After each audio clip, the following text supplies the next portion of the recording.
Just a little bit. Well, what's the saying on this show? You got to stay petty so you don't have to get petty, and apparently the Phoenix Suns were living up to that. But what this comes down to, the brass tacks, Houston's ripped off 7 straight wins. All that stuff was awesome. I love when Dylan Brooks. Did you see him when he got in the showdown with Benny the Bull the other day? It was one of the great moments of the week. I'm taking Dylan over Benny. Yes. All right, fair enough. But Houston has won 7 games in a row, and more importantly, they're in great position in the standings. You know, when they lost to the Lakers 2 weeks ago, they had that back-to-back where they lost to them.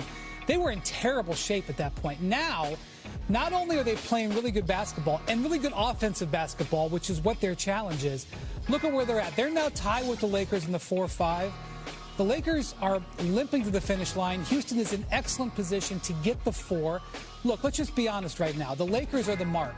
Yep. That's who teams want to play because they're so banged up. The Rockets are in position not only to get the mark in the first round, but to potentially do it with home court advantage and momentum.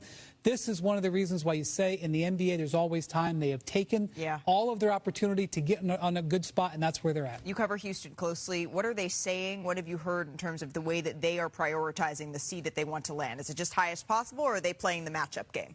I don't think they're playing the matchup game. I think they're just getting as high as possible. It's funny, I covered that baseball series when the Lakers went down there and beat them twice. And there are some people in Houston who might have listened to the Hoop Collective, might have heard us say that the Rockets are the team that these other teams in the West wanted to see. That was the reality at the time. Things are always fluid in the NBA. Yep. Circumstances have changed. The Rockets are certainly playing better. And, you know, really, it's more about the Lakers' misfortune. Sure. I mean, what a terrible turn for L.A. Yeah, the Lakers are really the team, unfortunately for them, that there is blood in the water and other teams are smelling it. Although I was in Crypto.com Arena last night, and I'm hearing Luka could be back around the team as early as next week. And remember, he went abroad to get that treatment, so we'll see if that comes to fruition. But the West is wild. If that's the West, look at the East. Literally one playoff seed, the Pistons, that's it.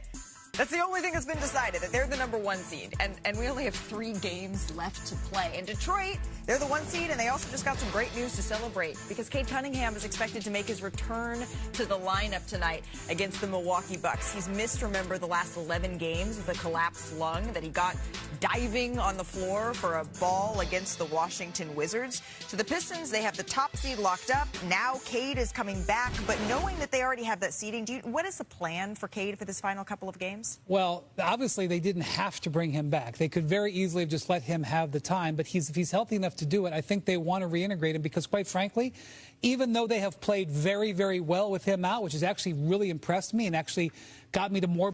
What's up, everybody? We are back. And today we are watching NBA Today.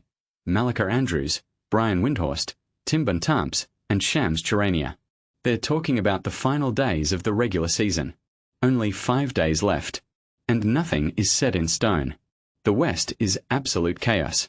Every single seed except the Warriors locked into 10th is still in play. And that brings us to the most important story right now, the Houston Rockets. Let me set the scene. The Rockets just beat the Suns. Kevin Durant's return game to Houston. And the crowd was ready. They didn't forget. Back on January 5th, Durant hit a go-ahead 3 with 1 second left and told Phoenix to get out of here. So last night, the Rockets got their revenge. Amen Thompson was everywhere. Slippery eel, as Calvin Watkins would say. Finishing lobs. Playing defense. And the Rockets won. That's 7 straight wins. 7 straight. And here's why that matters. The Rockets are currently 5th in the West. They're just 1 game back of Denver for the 3 seed. But more importantly, they're tied with the Lakers in the 4-5 matchup. And the Lakers? They are limping to the finish line. Brian Windhorst says it perfectly. He says, let's just be honest right now. The Lakers are the mark. That's who teams want to play because they're so banged up. The mark. The target. Every team in the West is looking at the Lakers and licking their chops. No LeBron. No Luka. No Austin Reeves. DeAndre Ayton disappearing like he always does. Jared Vanderbilt missing free throws and arguing with his coach. The Lakers are a mess. And the Rockets are in position not only to get the mark in the first round, but to do it with home court advantage and momentum. Now, Tim Bontemps adds some context here. He says that a couple of weeks ago, people were saying the Rockets were the team that other teams in the West wanted to see. The easy out. The young, inexperienced team. But things are always fluid in the NBA. Circumstances have changed. The Rockets are playing better. And really, it's more about the Lakers' misfortune. What a terrible turn for LA.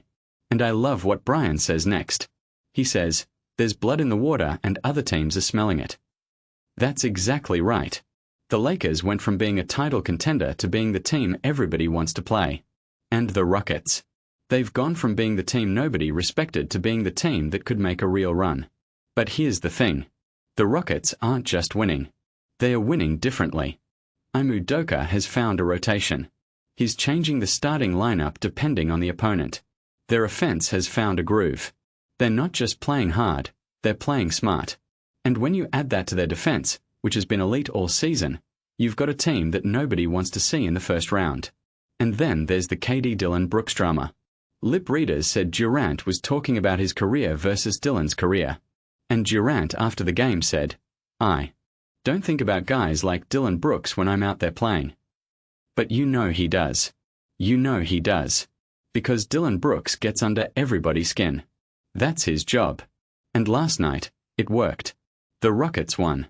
Now, let's shift to the East really quickly because there's huge news. Cade Cunningham is expected to return tonight against the Milwaukee Bucks. He's missed the last 11 games with a collapsed lung. A collapsed lung. From diving on the floor for a ball. That's toughness. That's leadership. And the Pistons? They've played really well without him. Dennis Schroeder, a guy who started the season on a two-way contract, earned a standard deal and played great as the primary initiator. That depth is going to matter in the playoffs. But here's the question. The Pistons have the #1 seed locked up. Why bring Cade back now? Because they want to reintegrate him. They've changed some things offensively while he was out. They want to get back into the flow. And more importantly, after the regular season ends, they're going to wait potentially 4 days to find out who their opponent is. So Cade might as well use these games to chip off some rust. Get a little rhythm. And Brian makes a great point. The biggest question about the Pistons all season has been, who other than Cade Cunningham? And we might have gotten some answers during the time he was sidelined. That's huge. That's the difference between a one-man team and a real contender. Now, I want to talk ABO. UT the Thunder really fast because they're doing something historic. They've won 3 straight games by at least 35 points. That's the longest streak in NBA history. They have 11 wins by 30 or more points this season. That's also the most in NBA history. Their scoring differential is plus 12 per game. 5th best in NBA history.